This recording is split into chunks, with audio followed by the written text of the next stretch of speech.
في كلامه المجيد. أعوذ بالله من الشيطان الرجيم. بسم الله الرحمن الرحيم. والفجر وليال عشر والشفع والوتر. জুমার দিনে উপস্থিত ভাইরা ও মায়েরা, যাবতীয় প্রশংসা আল্লাহর জন্য। শত সহস্র দরুদ ও সালাম বর্ষিত হোক মুহাম্মদুর রাসূলুল্লাহ সাল্লাল্লাহু আলাইহি ওয়াসাল্লামের উপর।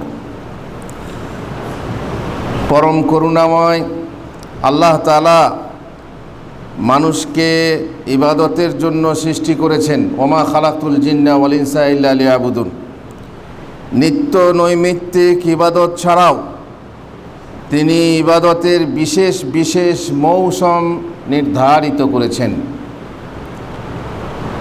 বছরের কিছু দিনকে কিছু দিনের উপর, কিছু রাতকে কিছু রাতের উপর শ্রেষ্ঠত্ব দান করেছেন।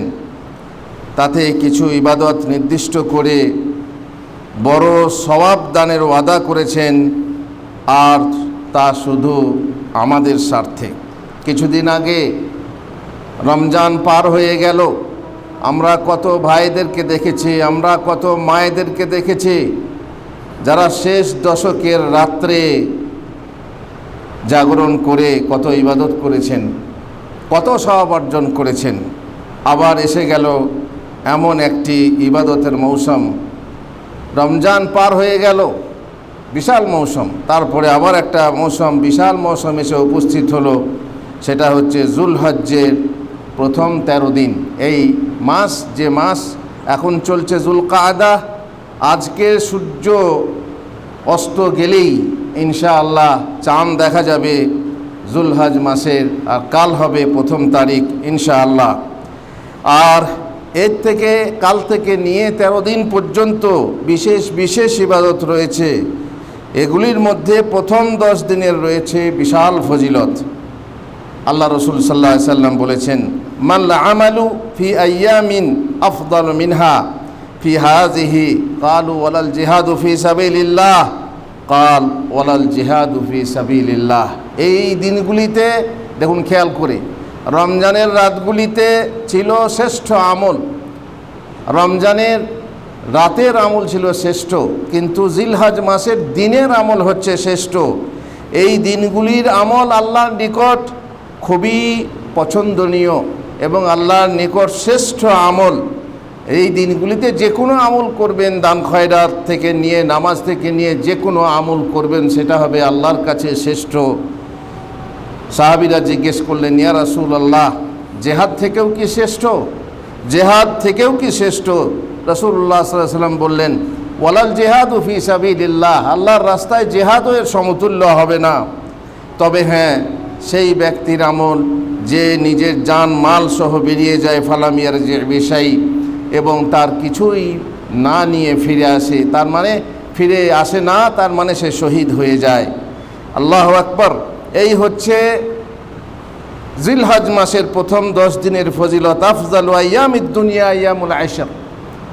সব দুনিয়ার সর্বশ্রেষ্ঠ দিন হচ্ছে এই 10 দিন, যেটা আগামী মাসে আসছে। আর আগে বলেছিলাম যে এটা হচ্ছে হারামের মাস।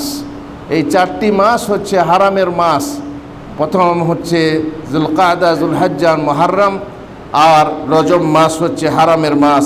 তার তো এমনি মর্যাদা রয়েছে, তার উপরে বিশেষ কারণে এই 10টি দিন বা 13টি দিনের মর্যাদা রয়েছে সবার উপরে। প্রথমত আল্লাহ তাআলা এই 10 দিনের শপথ করেছেন, আর কোনো জিনিসের নামে শপথ করা তার শ্রেষ্ঠত্ব মাহাত্ম্যেরই প্রমাণ। আল্লাহ তাআলা বলেছেন, ওয়াল ফজর ওয়াল লায়ালিন আশর, ফজরের কসম আর 10 দিনের কসম। আর মুফাসসিরিনরা বলেছেন এই 10 দিন বা 10 রাত বলতে উদ্দেশ্য হলো সেটা হচ্ছে জুলহজ মাসের প্রথম 10 দিন। এই হচ্ছে এর ফজিলত। আর বুঝতেই পাচ্ছেন যে কত বিশাল ফজিলত, যে আল্লাহর নিকটে কোনো শ্রেষ্ঠ আমল নেই। জেহাদ থেকেও বেশি শ্রেষ্ঠ আমল এই দিনের আমলগুলো। আর মাঝখানে বলে রাখি, একটা হাদিস বর্ণিত হয়েছে, যে হাদিস সহিহ না, সেটা হচ্ছে জুলহজ মাসের প্রথম 10 দিনের প্রতিদিনের রোজার ফজিলত হচ্ছে 1 বছর রোজা রাখার সমপরিমাণ। প্রতি রাতের ইবাদতের ফজিলত হচ্ছে শবে কদরের রাতে ইবাদতের সমান পরিমাণ। এই হাদিস কিন্তু সহি নয়। মহানবী সাল্লাল্লাহু আলাইহি সাল্লাম এই দিনগুলিতে সৎকর্ম করার জন্য সকলকে উদ্বুদ্ধ করেছেন, যেহেতু এই দিনগুলির সকলের জন্য পবিত্র ও মর্যাদাপূর্ণ এবং বিশেষ করে হাজিদের যারা মক্কাতে হজ পালন করতে গেছেন সেই পবিত্র স্থানে হারামে আরও বেশি গুরুত্বপূর্ণ। এই দিনগুলিতে অধিকাধিক তসবিহ ও তাকবীর পড়তে আদেশ করেছেন। বেশি বেশি তাকবীর তা সব থেকে সস্তা ইবাদত, মানে সব থেকে সহজ ইবাদত। ঠিক আছে, যে কোনো মানুষ বসে আছে, সেখানে না উজুর দরকার না কিছুর দরকার, চুপ করে বসে বসে তাসবিহ পাঠ করবে। সুবহানাল্লাহ, আলহামদুলিল্লাহ, লা ইলাহা ইল্লাল্লাহ, আল্লাহু আকবার। আমরা অনেক সময় বলি কি দোয়া পড়বো জানি না। আরে এগুলো তো সহজ, সবারই মুখস্থ আছে। সুবহানাল্লাহ, আলহামদুলিল্লাহ। মায়েরা কাজে ব্যস্ত, সাংসারিক কাজে ব্যস্ত থাকা সত্ত্বেও তারা পড়তে পারেন সুবহানাল্লাহ, আলহামদুলিল্লাহ, লা ইলাহা ইল্লাল্লাহ, আল্লাহু আকবার। এইভাবে তাসবিহ ও তাহমিদ বেশি বেশি করে পড়তে বলা হয়েছে। এই দিনগুলির মধ্যে আরাফা ও কোরবানির দিন রয়েছে। এই 13 দিনের মধ্যে আরাফার দিন রয়েছে, কোরবানির দিন রয়েছে। এইগুলির মধ্যে কোরবানি ও হজ করার মতো বড় আমল রয়েছে। ওই দিনগুলির আমল জিহাদ থেকেও উত্তম বলা হয়েছে। আবু জার, অথচ আবু জার রাদিয়াল্লাহু তাআলা থেকে বর্ণিত, তিনি বলেন, আমি বললাম, হে আল্লাহর রাসূল সাল্লাল্লাহু আলাইহি ওয়াসাল্লাম, কোন আমল সর্বোত্তম সর্বশ্রেষ্ঠ?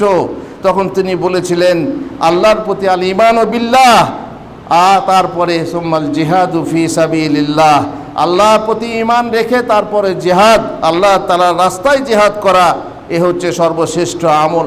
কিন্তু এই দিনগুলিতে আমল করা, যে কোনো আমল আপনি করবেন, ভালো কাজ করবেন, ইবাদত করবেন, সেটাও জিহাদ থেকে বেশি ফজিলতপূর্ণ হবে, বেশি গুরুত্বপূর্ণ, মাহাত্ম্যপূর্ণ হবে।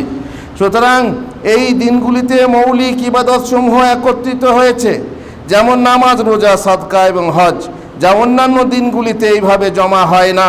আর তার জন্যই এই 10 দিন সারা বছরের সর্বোত্তম দিন, শ্রেষ্ঠ দিন। অবশ্য জিহাদ ফরজ হলে সেটা আলাদা কথা। তবে ক্ষেত্র বিশেষে কোনো শ্রেষ্ঠ আমল থেকেও অন্য আমল শ্রেষ্ঠ হয়ে থাকে।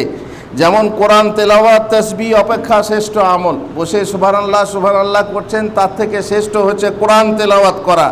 কিন্তু রুকু সেজদাতে আপনাকে তাসবিহ পড়তে হবে, এটাই শ্রেষ্ঠ।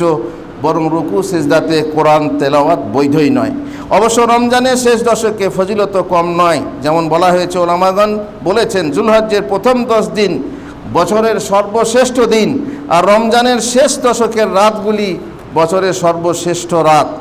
ব্রাদারানে ইসলাম, সেই বরকতময় দিনগুলি আমাদের সামনে এসে উপস্থিত হয়েছে। অতএব আমরা প্রস্তুত কি না জানি না, যে আগামী প্রথম 1 তারিখ থেকে নিয়ে 10 দিন পর্যন্ত এই গুরুত্বপূর্ণ আমল করে আমরা শ্রেষ্ঠত্বের অধিকারী হতে পারবো কি না। নম্বর 1, আপনি বিশুদ্ধ অন্তরে তওবা করুন এবং আল্লাহর দিকে ফিরে আসুন। আর তওবার শর্তাবলী যে 6টা শর্ত আছে, তার সাথে তওবা করতে হবে। ইখলাস, পাপ বর্জন, অনুতাপ, অনুশোচনা করা, আর এই পাপ না করার দৃঢ় সংকল্প করা, হক মেরে থাকলে হক ফিরিয়ে দেওয়া, আর ঠিক সময়ে আপনার তওবা করা। আপনি এখন তওবা করুন, ফিরে আসুন। একটা বিশাল সুযোগ, আপনার সুবর্ণ সুযোগ হাতে এসেছে। এই সুবর্ণ সুযোগের সদ্ব্যবহার করতে দৃঢ় সংকল্প হন। আর জুলহজ মাসের চাঁদ দেখা গেলে, যেমন বলছিলাম, আজ ইনশাল্লাহ চাঁদ দেখা যাবে, আকাশ পরিষ্কার থাকলে, আর কোরবানি দেওয়ার নিয়ত থাকলে যে আপনি কোরবানি দেবেন, তাহলে নখ, চুল আর ফাটা চামড়া ইত্যাদি কাটা থেকে দূরে থাকতে হবে। কে থাকবে দূরে? যে কোরবানি দেবে, তার স্ত্রী, তার ফ্যামিলি বা তার ছেলেমেয়েরা চুল কাটতে পারবে, সে পারবে না যে কোরবানি দেবে। যদি কেউ প্রতিনিধি হয়ে কোরবানি দিচ্ছে, যেমন স্ত্রী তার নিজস্ব টাকাতে কোরবানি করবে, স্বামী জবাই করবে, আসল কোরবানির মালিক হচ্ছে স্ত্রী, তখন স্ত্রী নখ চুল কাটা থেকে দূরে থাকবে, আর স্বামী নখ চুল কাটতে পারবে। মানে যে কোরবানি দাতা কোরবানি দেবে, সে কেবল নখ চুল কাটতে পারবে না। রাসূলুল্লাহ সাল্লাল্লাহু আলাইহি ওয়াসাল্লাম বলেছেন, ইযা রাআইতুম হিলাল যিলহিজ্জাহ ওয়া আরাদা আহাদুকুম আন ইউদাহি ফালইউমসিক আন শা'রিহি ওয়া আযফারিহি। যে ব্যক্তি জিলহজ মাসের চাঁদ দেখবে এবং কোরবানি দেওয়ার ইচ্ছা করবে, সে যেন নিজের চুল থেকে, নখ থেকে বিরত থাকে, কাটা থেকে বিরত থাকে। ওফি রিওয়ায়াতিল্লাহু ওয়ালা মিন বাসাতিহি, বাসারা মানে মারা চামড়া, ফাটা চামড়া ইত্যাদিও ছিঁড়তে পারবে না। আর অন্য এক হাদিসে আছে, মান কানা লাহু যাবহুন ইয়াজবাহুহু, যার কোরবানি করার মতো পশু আছে, ফাইজা আহা উহিল্লা হিলালু জিলহিজ্জা, যখন জিলহিজ্জার চাঁদ দেখা যাবে, ফালা ইয়াখুযান্না মিন শারিহি, সে যেন নিজের চুল না কাটে, ওয়ালা জরুর না কাটে, ওয়ালা মিন আজফারিহি, নখ যেন না কাটে, হাত্তা ইউদাহি, যতক্ষণ না কোরবানি করে নিয়েছে। এই হাদিস থেকে একটা ইঙ্গিত আপনারা বুঝতে পারছেন যে যখন তোমরা যুলহজ মাসের চাঁদ দেখবে এবং তোমাদের মধ্যে কেউ কোরবানি করার ইচ্ছা করবে, তার মানে কোরবানি হচ্ছে ঐচ্ছিক, আবশ্যিক না। অনেকের মতে কোরবানি ফরজ, কোরবানি ওয়াজিব, কেউ বলেছেন নিসাব পরিমাণ টাকা থাকলে কোরবানি ওয়াজিব। কিন্তু সঠিক মতে এই হাদিস, এই যে হাদিস বলা হলো, এবং কখনো কখনো আবু বকর, ওমর কোনো কোনো বছরে কোরবানি না করার যে আসার আছে, তার ফলে বোঝা যায় যে কোরবানি আসলে আমরা যত মাতামাতি করছি তত নয়, সেটা ফরজও নয়, ওয়াজিবও নয়। যে পরিমাণ মাতামাতি করছি, 5 ওয়াক্তের নামাজ পড়ি না, নামাজের বেলায় খোঁজ নাই, কোরবানির বেলায় হাটে হাটে খোঁজ করে বেড়াচ্ছি, আর গ্রামে গ্রামে বেশ ভালো গরু ছাগল দেখে বেড়াচ্ছি, নামাজের সময় খোঁজ নেই, কোরবানির সময় যে খোঁজ, আসলে এই গুরুত্ব পাওয়ার যোগ্যতা কোরবানির নেই। তবে হ্যাঁ, কোরবানি নিশ্চয়ই বড় আমল, কোরবানি করতে হবে আল্লাহর জন্য, আল্লাহকে সন্তুষ্ট করার জন্য কোরবানি করতে হবে। তুমি নামাজ না পড়ে আল্লাহকে অসন্তুষ্ট রাখলে আর কোরবানি দিয়ে আল্লাহকে সন্তুষ্ট করবে, এ ধারণা তোমার বৃথা, এ সন্তুষ্টি তোমার জন্য বেকার হবে। তুমি নামাজে ফাঁকি দিয়ে কোরবানি করলেও তোমার কোরবানি কবুল হবে না। যে ব্যক্তি নিজের ও পরিবারের তরফ থেকে অথবা জীবিত মৃত কারোর তরফ থেকে দানস্বরূপ কোরবানি করার ইচ্ছা বা সংকল্প করেছে, কেবল সেই এই নিষেধাজ্ঞায় পড়বে। যেমন বলা হয়েছে, মৃত ব্যক্তির পক্ষ থেকে কোরবানি বিধেয় নয়। আপনি যে কোরবানিটা করবেন সেই কোরবানিতে আপনার মৃত ব্যক্তিকে সবে শামিল করে নেবেন, পৃথক কিন্তু কোরবানি নেই। অতএব আপনি যখন নিয়ত করেছেন যে আপনি কোরবানি দেবেন, যার পক্ষ থেকেই হোক না কেন, তখন আপনি নখ চুল কাটবেন না, অন্য কেউ না। আর একটা হাদিস আছে, যে হাদিসে বলা হয়েছে গরিব মানুষদের কথা, যাদের কোরবানি করার সামর্থ্য নেই, তারা যদি এই কদিন নখ চুল না কাটে এবং কোরবানির দিনে কাটে, তাহলে কোরবানি করার সওয়াব পাবে। এ হাদিসও সহিহ না, এটা আমাদের মনে থাকা দরকার। এই নিষেধের পশ্চাতে যুক্তি কি, কেন আমরা নখ চুল কাটবো না? বলা হয়েছে কোরবানি দাতা কিছু আমলে, হজ্জের সময় কোরবানি আছে যেহেতু, তো কিছু আমলে হজ্জের এহরাম বাঁধার মুহরিমের মতোই, মুহরিম যেমন নিজের নখ চুল কাটতে পারে না, যেমন কোরবানির মাধ্যমে আল্লাহর নৈকট্য লাভ করা ইত্যাদি, তাই কোরবানি দাতা ও মুহরিমের পালনীয় কিঞ্চিত কর্তব্য পালন করতে আদিষ্ট হয়েছে। মুহরিম যেমন কাটতে পারে না, আপনিও পারবেন এই হজের দিনগুলিতে। আল্লাহ আমাদেরকে তৌফিক দেন। বারাকাল্লাহু লি ওয়া লাকুম ফিল কোরআনিল আযীম ওয়া নাফা'নি ওয়া ইয়্যাকুম বিল আয়াতি ওয়া যিকরিল হাকীম। ইন্নাহু তাআলা জাওয়াদুন কারীমুম মালিকুম বারুর রাউফুর রাহিম। আলহামদুলিল্লাহ রাব্বিল আলামিন ওয়াসসালাতু ওয়াসসালামু আলা রাসূলিহিল কারীম ওয়া আলা আলিহি ওয়া সাহবিহি আজমাইন। এই দিনগুলিতে আমল করার একটি বিশেষ আমল হলো বেশি বেশি জিকির করবেন। এই দিনগুলিতে জিকির করা অন্যান্য দিনের তুলনায় যেহেতু মহান আল্লাহ উত্তম হচ্ছে, এই দিনগুলিতে সব অন্যান্য দিনের তুলনায়, যেহেতু মহান আল্লাহ বলেছেন ওয়ায়াজকুরু ইসমাল্লাহি ফি আইয়ামি মালুমাত। অবশ্যই এটা হজের কথা, আমভাবে হজের হাজিদের জন্যই এটা, কিন্তু সবারই জন্য আমভাবে বলা হয়েছে যে তোমরা এই দিনগুলিতে বেশি বেশি জিকির করো। অধিকাংশ ওলামার মতে উক্ত আয়াতে নির্দিষ্ট জানা দিনগুলি বলতে উদ্দেশ্য হলো জুল হজ্জের প্রথম 10 দিন। বলা বাহুল্য, এই 10 দিনে আল্লাহর দিনের একটি প্রতীক হলো অধিকাধিক তার জিকির করা, অন্যান্য দিনের তুলনায়। আল আন কামাকান নয়, যেমন ছিল সেরকম। রমজানে যেমন থাকলে তার আগে যেমন ছিল একই অবস্থা, বহু মানুষের একই হাল থাকে, একই অবস্থা থাকে, কোনো ছিল না, এরকম না। এই দিনগুলো এসে গেছে, তোমার হাল আলাদা হবে, তোমাকে সব সময় জিকির করতে দেখা যাবে, তোমার কাছ থেকে আলহামদুলিল্লাহ, সুবহান আল্লাহ, আল্লাহু আকবার পড়তে শোনা যাবে। যেহেতু এই দিনগুলোর আমল হচ্ছে এত ভালো যে আরও একটা হাদিস যেটা বলেছিলাম, বেশি বেশি জিকির করতে বলা হয়েছে, যে জিকির হাদিস মা মিন আইয়ামিন আযম ইনদাল্লাহ ওয়ালা আহাব্বু ইলাইহিল আমাল ফিহিন্না মিন হাযিহিল আইয়ামিল আশর ফাকসিরু ফিহিন্না মিনাত তাহলিল ওয়াত তাকবীর ওয়াত তাহমিদ। এটা আল্লামা আলবানীর কাছে জয়ীফ হাদিস। সুতরাং আপনি বুঝতে পারছেন যে হাদিস জয়ীফ, কিন্তু আমল এতে আছে এবং আমাদের ওলামারা আমল করেছেন এবং এই দিনগুলিতে বেশি বেশি জিকির পাঠ করতে বলেছেন। সুতরাং আমরা প্রথম থেকে শেষ পর্যন্ত সময়ে, সকালে বিকালে ভোরে রাত্রে ভোরে, মসজিদে বাড়িতে গাড়িতে, পথে রাস্তায় হাটে, সব যেখানে আল্লাহর জিকির করা যায়, বাথরুম ছাড়া আর পায়খানার জায়গা ছাড়া, পবিত্র জায়গাতে, আপনার নিজের কর্মস্থলে এবং মহিলারা রান্নাশালে, সব জায়গাতেই আল্লাহর জিকির করবে। এবং যদিও তারা পিরিয়ড অবস্থায় থাকে, যখন নামাজ নিষেধ হয়ে যায়, সেই অবস্থাতেও তারা জিকির করতে থাকবে। এই পক্ষান্তরে এই দিনগুলিতে তাকবীর পাঠ করার জন্য দুই রকমভাবে বলা হয়েছে। সময় সীমাহীন অনির্দিষ্টভাবে তাকবীর পাঠ, সেটা হচ্ছে তাকবীরে মুতলাক। তা এই দশকের প্রথম দিনের মাগরিব থেকে, তার মানে তাশরিকের 11, 12, 13 তারিখের শেষ দিনের মাগরিব পর্যন্ত হাজি ওয়াহাজি সকলের জন্য যে কোনো সময়ে সর্বদা পাঠ করা বিধেয়। মানে আজকে যেমন চাঁদ উঠবে, মাগরিব হয়ে গেল, তাকবীর শুরু হবে, শেষ হবে কবে? 13 তারিখে সূর্য ডোবা পর্যন্ত। 13 তারিখের সূর্য ডোবা পর্যন্ত আমভাবে তাকবীর পড়া হচ্ছে সুন্নত। ইবনে ওমর রাদিয়াল্লাহু তাআলা আনহু, আবু হুরায়রা রাদিয়াল্লাহু আনহু এই 10 দিন বাজারে বের হতেন এবং উচ্চস্বরে তাকবীর পড়তেন, আর লোকেরাও তাদের তাকবীরের সাথে তাকবীর পাঠ করত। অনেক সময় মনে থাকে না। দেখেন বাজারে প্রবেশ করার কত বড় সওয়াব আছে। বাজারে প্রবেশ করে যে দোয়া, মিলিয়ন 10 লাখ সওয়াব আছে, সেই সওয়াবের কাজটা কজন মানুষ করে? আমাদের মধ্যে অনেকেই বাজারে যায়, গুসকারা যায়, বোলপুর যায়, বর্ধমান যায়, একে হাত তুলে বলবে যে হ্যাঁ আমি সেখানে বাজারে গিয়ে, যেহেতু সেখানে ব্যস্ততার সময়, সেখানে লাল নীল এটা সেটা দেখতে দেখতে মানে আল্লাহর জিকির করব, এটাই মানে কল্পনাই করা যায় না। সেখানে জিকির করলে পরে বেশি সওয়াব এই জন্যই দেওয়া হয়েছে।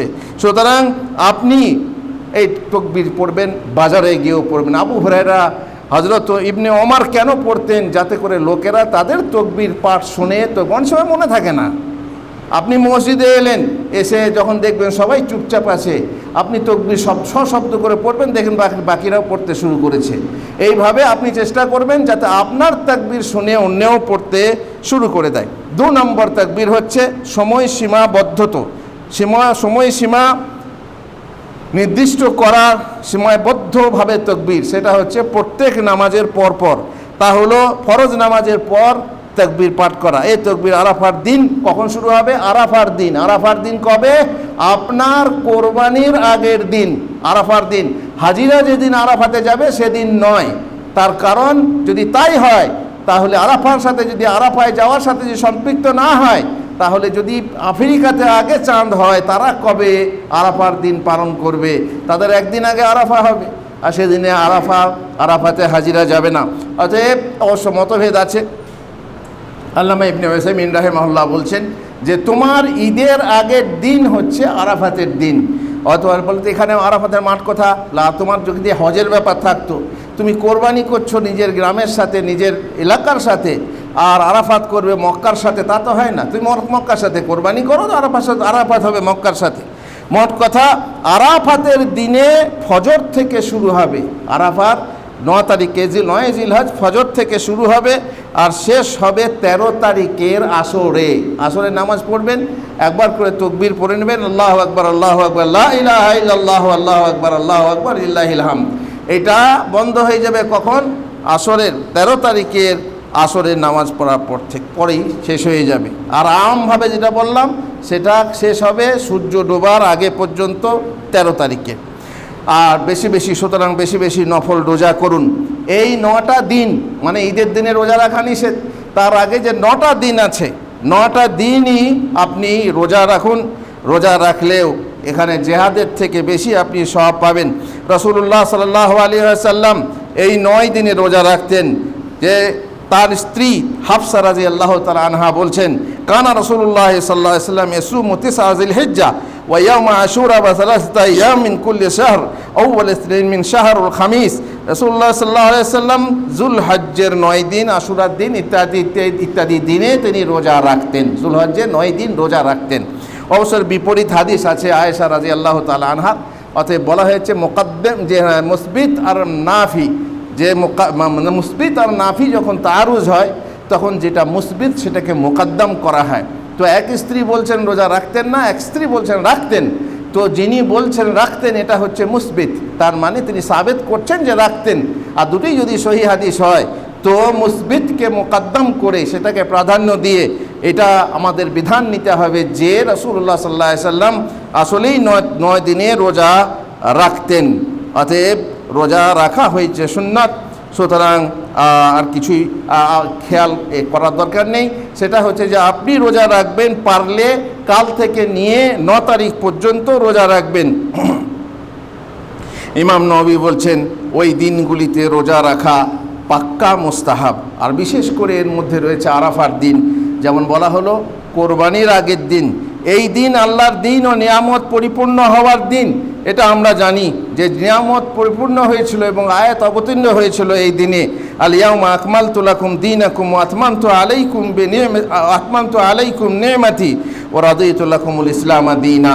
এই যে দিন পরিপূর্ণ হওয়ার আয়াত এই আরাফার দিনে অবতীর্ণ হয়েছিল। এই দিন হলো মুসলিম হাজিদের ঈদ। আরাফার দিন মুসলিম হাজিদের ঈদ। আর এই জন্য ইয়াউমা আরাফা ইয়াউমুন নাহর ওয়া ইয়ামুত তাশরিক ঈদুনা আহলাল ইসলাম, আমাদের সকলের ঈদ, বিশেষ করে হাজিদের ঈদ। আরাফার দিনে তারা রোজা রাখবে না, বাকি যারা হজ করতে যায়নি কিংবা আরাফাতে আছে হাজি নয়, হজ করেনি, তাদের জন্য এই রোজা। আল্লাহ এই দিনের কসম খেয়েছেন, যেখানে ইয়াউম মাশহুদ বলা হয়েছে আরাফাতের দিন, আল্লাহ তাআলা কসম খেয়েছেন এই দিনের। আর ওয়াতরের তাফসিরেও বলা হয়েছে, সেটা হচ্ছে আরাফার দিন। এ হলো সেই দিন যেদিনে মহান স্রষ্টা আদম সন্তানের নিকট অঙ্গীকার গ্রহণ করেছেন, সে আলাস্তু বিরাব্বিকুম ওয়াদা অঙ্গীকার গ্রহণ করেছেন এই বলে এই দিনে। এদিনে রোজা রাখুন, যেহেতু মহানবী সাল্লাল্লাহু আলাইহি ওয়াসাল্লাম এদিনের প্রতি অধিক যত্নবান হতে অতিরিক্ত বৈশিষ্ট্যের কথা ঘোষণা করেছেন। এদিনে রোজা রাখার বিশেষ মাহাত্ম্য তিনি বর্ণনা করেছেন। হাদিসে আছে সিয়ামু ইয়াউমি আরাফাতা আহতাসিবু আলাল্লাহি আন ইউকাফিরা সানাতাল্লাতী ক্বাবলাহ ওয়াস সানাতাল্লাতী বা'দাহ। আরাফার দিনের রোজা আমি আল্লাহর কাছে সওয়াবের আশা রাখি যে আল্লাহ তাআলা আমার পিছেকার 1 বছর গুনাহ আর আগেকার 1 বছর গুনাহ মাফ করে দেবেন। আল্লাহু আকবার। আগাম মাফ হয়ে যাবে। কি গুনাহ মাফ হবে? সাগীরা গুনাহ। এটা ভাববেন না। তাহলে আরাফার দিনে রোজা রেখে নিই, তারপরে আগামীতে সুদ ঘুষ যা কিছু আছে, হক মারা থেকে নিয়ে ব্যভিচার থেকে নিয়ে যা করবো কোনো সমস্যা নেই, মানুষ খুন করলেও সমস্যা নেই, না তা নয়। এ গুনাহ মাফ হবে না। যে গুনার জন্য তওবা জরুরি সে গুনাহ মাফ হবে না, সাগীরা গুনাহ মাফ হবে। যদি আপনি আরাফার দিনে রোজা রাখেন 2 বছরের গুনাহ মাফ হবে। সুতরাং এই দিনের একটা মাহাত্ম্য রয়েছে। আর একটা কথা বলি, শেষ কথা, সেটা হচ্ছে আরাফার দিনের একটা বিশেষ দোয়া আছে। যদিও সেই দোয়াটা হাজিদের জন্য, তবুও ওলামারা বলেছেন যে এই দোয়া সবাই পড়তে পারবে, সারা বিশ্বের মানুষ আরাফার দিনে পড়বে। সেটা হচ্ছে এই দোয়া, খায়রুদ দোয়া এ দোয়া ও ইয়াউমে আরাফা ওয়া খায়রু মা কুলতু আনা ওয়ান নাবিয়্যুনা মিন ক্বাবলি। সব থেকে শ্রেষ্ঠ দোয়া হচ্ছে আরাফাতের দিনে দোয়া, এবং সব থেকে শ্রেষ্ঠ দোয়া হচ্ছে যা আমি বলেছি এবং আমার পূর্ববর্তী নবীরা বলেছেন, সেটা হচ্ছে লা ইলাহা ইল্লাল্লাহু ওয়াহদাহু লা শারীকা লাহু লাহুল মুলকু ওয়া লাহুল হামদু ওয়া হুয়া আলা কুল্লি শাইইন কাদির। এটা হচ্ছে আরাফার দিনের খাস দোয়া। আল্লাহ তাআলা আমাদেরকে তৌফিক দেন বোঝার। আল্লাহ তাআলা তৌফিক দেন যেন আমরা আমল করতে পারি। মৌসুম রমজান চলে গেছে, আবারও এসে উপস্থিত হয়েছে হজের মৌসুম। এই মৌসুমে 10টা দিন অন্তত পক্ষে যেন আমরা ইবাদত করে নিতে পারি। মা বোনেদেরকে বলছি, বেশি বেশি নফল পড়ুন, তাসবিহ তাহলিল করতে থাকুন, যেভাবে বলা হলো, নামাজের পরপর আলাদা আর সার্বক্ষণিকভাবে আলাদা, আর দান খয়রাত করুন। এমন আমল এমন সব পাবেন যে আপনার জিহাদ থেকেও, আল্লাহর রাস্তায় জিহাদ থেকেও, যদিও শ্রেষ্ঠ আমল বলা হয়েছে জিহাদকে ইমানের পরে, সেই জিহাদ থেকেও আপনি বেশি সওয়াব পাবেন। আল্লাহ আমাদেরকে তৌফিক দেন। আল্লাহুম্মা সাল্লি আলা মুহাম্মদ ওয়া